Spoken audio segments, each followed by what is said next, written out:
stop. Just stop sharing about the 7 humanitarian aid workers who were killed by Israel. I know that sounds harsh, but 6 of them are foreign nationals.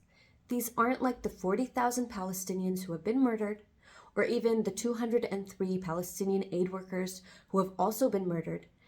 These are foreign nationals. These lives actually matter to Western media. And so Western media has got this.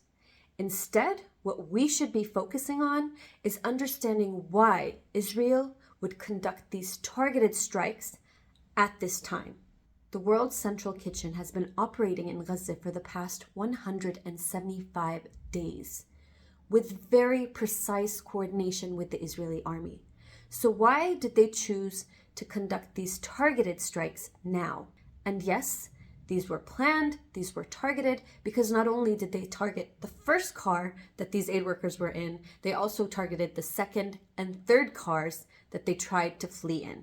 I think it comes down to 3 reasons. First of all, do we really think that it's a coincidence that on the day after the IOF withdrew from a 2-week-long siege of a Shifa hospital, that these strikes would happen, effectively shifting world attention and Western media lenses from the atrocities, the war crimes that were being uncovered from underneath the rubble?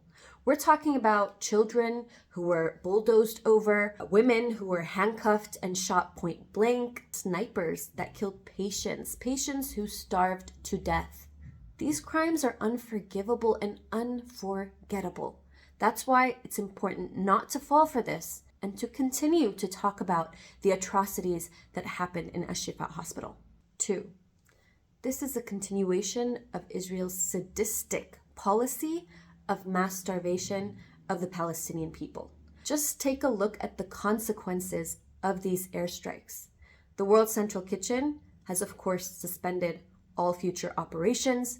The United Nations has even suspended nighttime operations, and UNRWA, an organization that's been feeding hundreds of thousands of Gazans every day, has also suspended organizations. What does this mean for starving children in Gaza? The third and the final reason is that Israel doesn't really want foreign aid workers present in Gaza, especially not when they're planning to commit their biggest war crime yet. They've been talking about a ground invasion of Rafah for some time now, and it's obviously for their benefit not to have any foreign witnesses to the crimes that they will surely commit if they do implement that siege.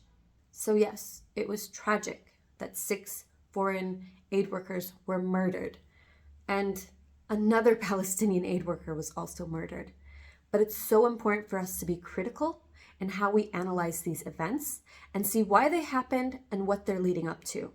Palestinians deserve for us to be wide awake. For them, it's a matter of life or death that we focus our attention and energy on the right things. Continue to expose Israeli crimes, continue to talk about Al-Shifa and Rafah and everything that matters. Free Palestine.